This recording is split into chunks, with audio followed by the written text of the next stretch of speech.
Joining us in studio, very pleased to have with us the Executive Vice President of the National Rifle Association, Mr. Wayne LaPierre. And Wayne, thank you, sir, for your time. Cam, good to be with you. Your reaction to the oral arguments at the Supreme Court today? Well, it's like I walked out and told the press conference. I mean, I have every confidence that the Supreme Court is going to say this is a freedom for all the American people, not just those people that live in federal enclaves. I mean, it would have made absolutely no sense at all for our founding fathers to write the Second Amendment to apply only to people on small tracts of federal real estate and not 99% of the American public. I mean, that simply makes no sense. It's incomprehensible our founding fathers would have done that. So I believe the Supreme Court is going to say this is a constitutional freedom. It's for every American citizen throughout the country, as they should. And Wayne, it was very impressive, I thought. First of all, many of those justices are so candid in their commentary, but so many of them talked about the Second Amendment being a fundamental right, whether you like it or you don't. That's the way it is. And Justice Kennedy said, if it's not fundamental, then Heller is wrong. Yeah, that's exactly right. And it is a fundamental right. I mean, the fact is, the argument for incorporating the Second Amendment is stronger than any other amendments. I mean, not only do you have a textual context right in the Bill of Rights, but you have the crystal clear intent of a co-equal branch of government, the U.S. Congress. In fact, the Second Amendment's the only one with its own act, the Freedmen's Act. I mean, my gosh, I mean, if it wasn't a fundamental core right applying throughout the country, the Freedmen's Act would have applied only to federal land. And that's just ridiculous. So this is a core fundamental right. You know, the Supreme Court has already said that it's an individual right. At this point, we're simply talking about which individuals. And you can't say, hey, you have a freedom, but that doesn't apply to you if you're in Chicago. Or you can't say you have an individual right, but not if you live in California do you have an individual right. I mean, the fact is you can't be less free in one part of the country than you are in another. I mean, my gosh, I mean, are we going to have women's suffrage rights only in certain parts of the country? Or, no, it's true. I mean, what if cruel and unusual punishment, okay in some places, but not in others? Were you surprised that the city of Chicago spent so much of its time trying to, in essence, re-argue the Heller decision?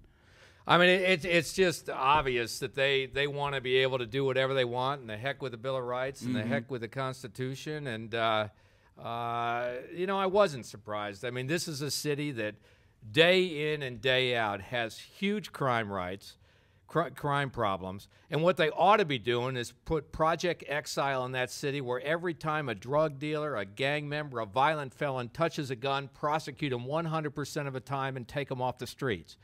I remember, you know, you look at Chicago's prosecution rates in terms of the criminal justice system is in shambles. Yeah. And my gosh, Chicago's crime problem comes from their failure to prosecute and incarcerate the bad guys. It has nothing to do with the gun laws. And it was interesting because the attorney for Chicago really kept saying, you know, well, conditions are different. Chicago is different. And you talk to Otis McDonald, he'll say, yeah, that's why I'm here, because I want to give people a fighting chance, because we've got gangs that in my neighborhood, we've got drug dealers, and I need to be able to protect myself. That's so exactly does right. else. I mean, Chicago is not different. The truth is, if you're a homeowner in Chicago, as Otis McDonald said, and you have a killer coming through your door, or there's a rapist coming into your house, some woman's house, or a robber coming in, that's exactly the same threat people face everywhere else in the country. I mean, the threat to the law-abiding people is not any different. The only thing is a quantity. You have more criminals running around Chicago because they don't incarcerate them. You know, the Second Amendment is a constant. I mean, there were bad people then, there are bad people now. People wanted to be free then, people want to be free now. I mean, it's a constant that runs through all of American history. 1,000 years ago, people wanted to be able to protect themselves. 1,000 years from now, people are still going to want to be able to protect themselves. Human nature doesn't change. And all human society is best served when good people can defend themselves against bad people, and that's what this case is about. The Second Amendment, the individual right, and the ability to defend yourself from the bad guys. And, go ahead, Cam. Well, I was going to say, last week Mayor Daley was in town for this Legal Community Against Violence event, and he kept bringing up the victims of violent crime and the numbers of victims of violent crime, but he never once mentioned the number of defensive gun uses in this country every year, the number of armed citizens who use a firearm in lawful self-defense. Sometimes they don't even have to pull the trigger. Just the mere presence of that firearm is enough to prevent a violent crime. And we know that these cases number in the millions every year. And yet we heard Justice Breyer today talk about this being a matter of statistics. But they don't want to talk about all the statistics, Wayne. No, and they don't want to talk about how the American public feels either. I mean, because at the very root of American consciousness is a root belief that I have an individual right to protect myself, and it's worth defending. And that's where the American public is. I mean, the American public knows in their heart that throughout history, disarmed people have been vulnerable people. And they know in their hearts that good people always ought to be able to defend themselves from bad people.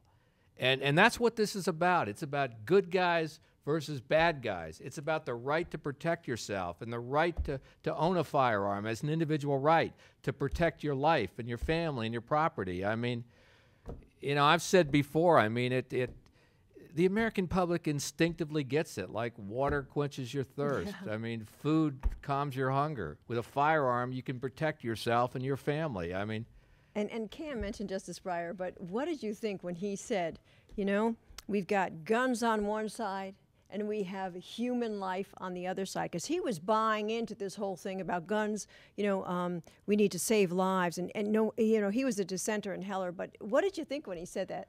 I thought that this is about the lives of the good people that want to save their life from the bad people. I mean, that's what this is about. 2.5 million times a year, the good guys use a firearm to protect themselves from some bad guy that ought to be in jail and yet is out there running around in the street. Yeah. And it was fascinating to watch. It really was. Was there any comment from any of the justices that stood out in your mind, Wayne?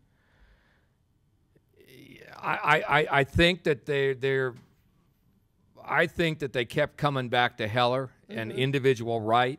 And I think that there is a clear majority there to say that this individual right can not only be people in some places in the United States and not in others. Yeah. I mean, I hope that this decision, when we get it, and we're going to have to wait and see what they say in June, but I really hope it starts to give relief to people around the country whose freedoms have been denied. Yeah. I mean, wherever the freedom is shackled by the elites, the ones I'm talking about that have their bodyguards and somehow get their permits and everything and want to shackle the freedom from the average man and woman in this country. Wherever this freedom is shackled to the point where it's no longer a freedom, I promise you NRA is going to be there defending the Second Amendment, defending individual rights, defending the right of self-defense, and defending people all over this country in terms of their freedom, their rights, and their right to protect themselves. Well, and that may be, the most important aspect of this case. Just like Heller didn't answer all of the questions, this Chicago gun ban case is not going to resolve all of the issues. Gun owners are still going to have to be paying attention. They're going to have to be motivated. And in fact, the gun control advocates, I think, are going to try to use they're going to continue to try to use whatever options they have available to them, be it the courts, regulatory schemes, or the legislatures. Yeah, because fundamentally, they simply can't get through their head that this is a God-given right we're talking about. I mean, the American public knows in their heart that this is a God-given right. I mean, it didn't originate even in the Bill of Rights. I mean, the Bill of Rights simply validated it. This is the people's right, and they look at the Supreme Court and they expect a decision that it's their individual right, because that's what they already believe in their heart. They already know they have it, and it's about freedom. And we'll wait and get the decision in June and go forward. Yeah. All right, Wayne LaPierre, Executive Vice President of the National Rifle Association. Can't thank you enough, sir, for coming in studio this evening. Hey, thanks for having me, Cam. Thanks, Ginny.